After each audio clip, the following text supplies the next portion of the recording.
अरे भाग्यवान, मेरे जूते कहाँ रखे हैं? मुझे बाहर जाने में देर हो रही है। तभी मालती कमरे में आती है। ये रहे आपके जूते, मैं इन्हें साफ करने के लिए ले गई थी। अरे वाह, तुम कितनी समझदार हो, मेरे बिना कुछ कहे ही सारे काम कर देती हो।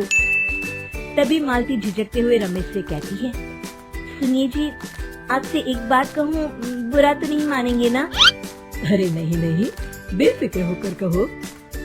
शादी से पहले मैं अपने मायके में नौकरी करती थी। मैं चाहती हूँ कि अब मैं फिर से नौकरी करना शुरू कर दूँ।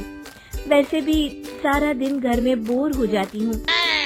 देखो मालती, तुम्हारे नौकरी करने से मुझे कोई ऐतराज नहीं है, लेकिन तुम्हें एक बात बता दूं, हमारे खानदान में आज तक कभी किसी औरत ने नौकरी नहीं की। फिर भी एक बार तुम माँ से पूछ कर देखो, अगर वो तुम्हें नौकरी करने की इजाजत दे देती है तो अच्छी बात है। रमेश वहाँ से चला जाता है। फिर उसी शाम मालती अपनी सास के पैर दबा रही होती है। तभी उसकी सास मालती से कहती है, अरे क्या बात है बहू, आज तो ठीक तरह से मेरे पैर नहीं दबा रही, किसी ख्याल में खोई पड़ी है क्या? मैं भी तो जानूं आखिर बात क्या है। दरअसल वो माँ जी। अरे हाँ हाँ बोलो, इतना सोच क्यों रही हो? माँ जी, अगर आप बुरा न माने तो मैं नौकरी करना चाहती हूँ। घर के काम करने के बाद मेरे पास काफी वक्त बच जाता है। मालती की ये बात सुनकर उसकी सास गुस्से में कहती है, अरे बहू, तेरी तबीयत तो ठीक है ना? आज ये कैसी बहकी बातें कर रही है? भला हमारे खानदान में आज तक कभी किसी औरत ने नौकरी की है जो तू नौकरी करने की बात कर रही है, हैं? अरे बहू, तू क्या रिश्तेदारी में हमारी नाक कटाना चाहती है? जितना जल्दी हो सके अपने दिमाग से नौकरी का भूत उतार दे, और अब जा, जल्दी से रसोई में जा, खाना बनाने का वक्त हो रहा है। मालती मन मार कर खाना पकाने के लिए रसोई घर में चली जाती है। अगले दिन, नमस्ते माँ जी, कैसी हैं आप? अरे आओ आओ दिवाकर बेटा, बैठो, मैं तुम्हारे लिए चाय मंगाती हूँ। बहू, जरा एक कप चाय तो लेती आना। फिर दिवाकर एक फाइल खोलकर मालती की सास के सामने रख देता है। ये देखिए माँ जी, ये है पिछले महीने का हिसाब और ये रहे मुनाफे के रुपए। एक बार हिसाब देख लीजिए और इन कागजों पर अपने दस्तखत कर दीजिए।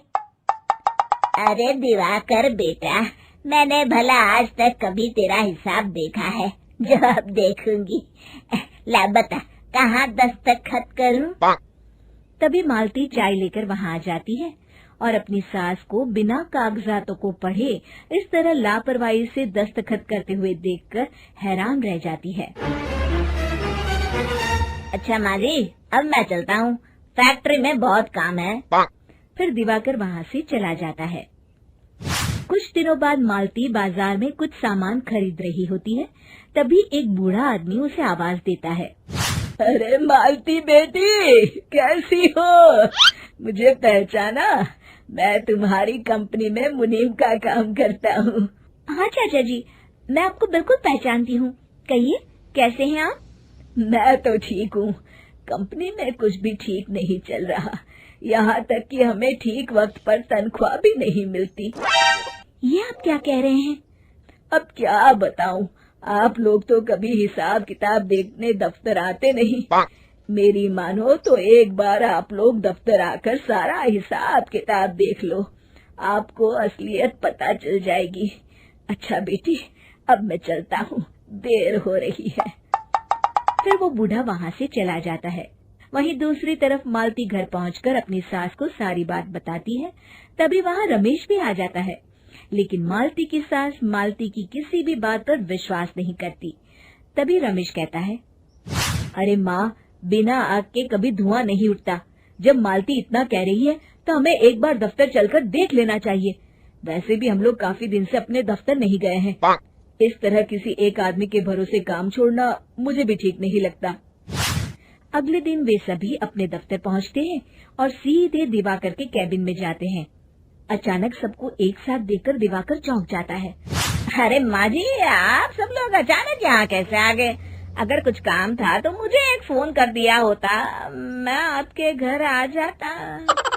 तभी मालती की सास कहती है, अरे दिवाकर बेटा, आज मैं हिसाब देखने दफ्तर आई हूँ, जरा मुझे पिछले 6 महीनों का हिसाब दिखाना तो बेटा। दिवाकर घबराते हुए हिसाब की फाइल मालती की सास को देता है। मालती की सास फाइल लेकर मालती को देती है और कहती है, ले बहू, देख ले हिसाब। मालती फाइल को बड़े गौर से देखती है और अगले ही पल उसे सारी गड़बड़ी समझ में आ जाती है। वो अपनी सास से कहती है, माँ जी, मुनीम चाचा बिल्कुल सही कह रहे थे। हमारी कंपनी में पिछले 6 महीनों में जितना मुनाफा हुआ है, हमें उसका आधा पैसा भी नहीं मिला।